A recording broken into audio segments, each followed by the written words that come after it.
नमस्कार दोस्तों, आप सभी का स्वागत है हमारे चैनल में। आज हम एक बहुत ही पवित्र और अद्भुत कथा सुनाने जा रहे हैं। माँ गंगा की पृथ्वी पर अवतरण की कथा। आपने अक्सर तस्वीरों और मूर्तियों में देखा होगा कि भगवान शिव की जटाओं से गंगा जी बहती हुई दिखाई देती हैं। लेकिन क्या आपने कभी सोचा कि आखिर गंगा जी शिव की जटा में कैसे आई? आज हम इसी दिव्य कथा को विस्तार से जानेंगे। गंगा का स्वर्ग निवास। पुराणों के अनुसार गंगा जी स्वर्ग लोक में निवास करते थे। उन्हें देवगंगा कहा जाता था।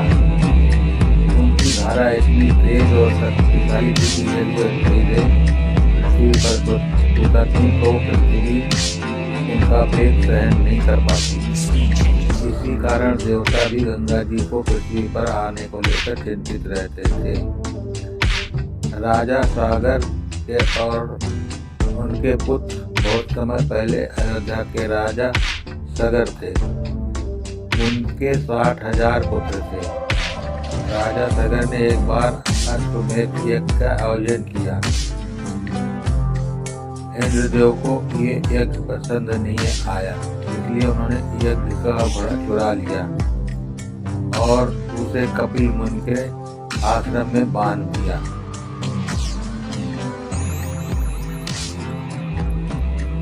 राजा सगर के पुत्र घोड़े की तलाश करते करते कपिल मुनि के आश्रम तक पहुंच गए।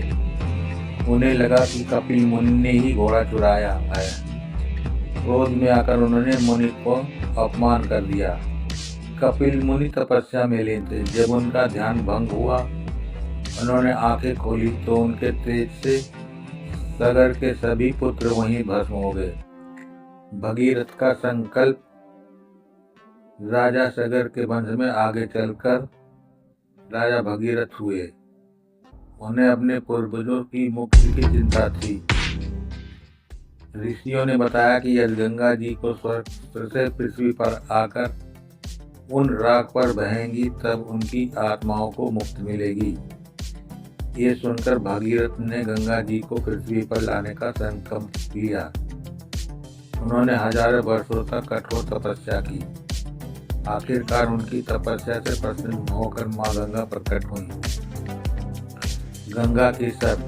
गंगा जी ने भगीरथ से कहा, मैं पृथ्वी पर तो आ जाऊंगी, लेकिन मेरा वेग बहुत तेज है। यदि मैं सीधे पृथ्वी पर गिरूंगी तो पूरी पृथ्वी डूब जाएगी। इसलिए पहले किसी को मेरा वेग संभालना होगा। तब भगीरथ ने भगवान शिव की आराधना करने का निर्णय लिया। भगीरथ ने भगवान शिव को प्रसन्न करने के लिए कठोर तपस्या की। कई वर्षों की तपस्या के बाद भगवान शिव प्रकट हुए और बोले, भगीरथ मैं तुम्हारी भक्ति से प्रसन्न हूँ, बताओ तुम्हारी क्या इच्छा है? भगीरथ ने विनम्रता से कहा, हे देव के देव महादेव, कृपया गंगा जी के वेग को अपनी जटाओं में धारण कर लीजिए ताकि वह पृथ्वी पर सुरक्षित उतर सके। भगवान शिव ने भगीरथ की प्रार्थना स्वीकार कर दी। गंगा का पृथ्वी पर अवतरण। जब गंगा जी स्वर्ग से पृथ्वी को उतरी तो बहुत उन्हें लगा कि उनका वेग इतना शक्तिशाली है कोई उसे भी रोक नहीं सकता है। लेकिन जैसे ही ये पृथ्वी की ओर उठाई, भगवान शिव ने उन्हें अपनी जटाओं में समेट लिया। गंगा जी की जटाओं में उलझ कर रह गई और बाहर नहीं निकल सकी।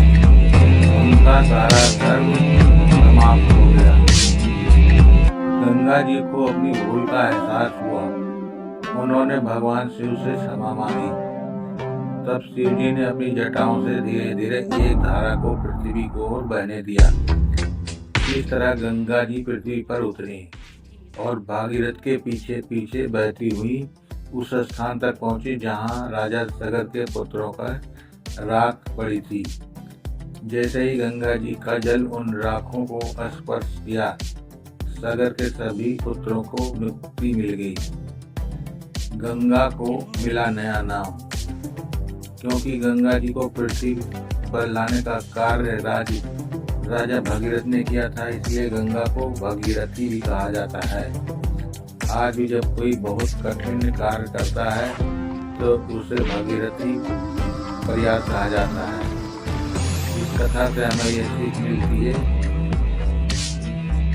इस कथा से हमें 3 बड़ी चीज मिलती है। सच्ची भक्ति से भगवान अवश्य प्रसन्न होते हैं। अहंकार का अंत हमेशा विनम्रता से होता है। दृढ़ संकल्प असंभव कार्य भी समाप्त हो जाते हैं। समापन दोस्तों, यही कारण है आज भी हम भगवान शिव को गंगाधर कहते हैं, क्योंकि उन्होंने गंगा जी को अपनी जटाओं में धारण किया।